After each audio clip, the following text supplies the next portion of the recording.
Hello, NeXT community.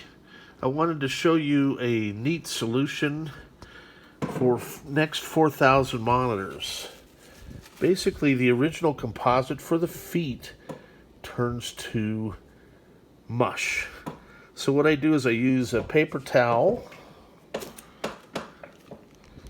and some goof off, and I'm able to get the old rubber feet that have disintegrated off the spindles. And thanks to our friend Paolo Bertolo in Italy, he has handcrafted and beautifully recreated, believe it or not, NeXT 4000A monitor feet.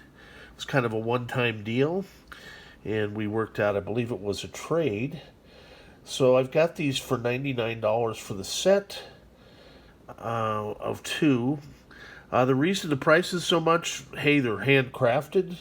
They're kind of one of a kind.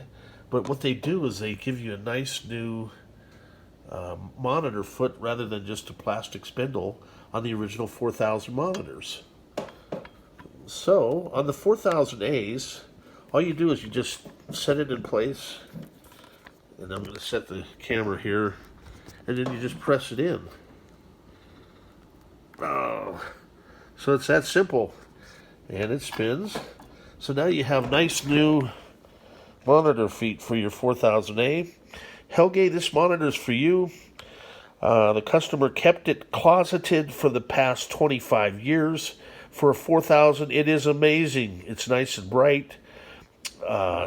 It still had the rubber, mushy feet, so I took those off today, and I'm sending it out for your early cube part of your exhibit. Thank you so much for your patience. For everyone else, that's the 4000 replacement feet. I do have 4000A replacement feet as well, and they are significantly less money because we didn't have to create them from scratch. So thank you so much for your business, and have a great day.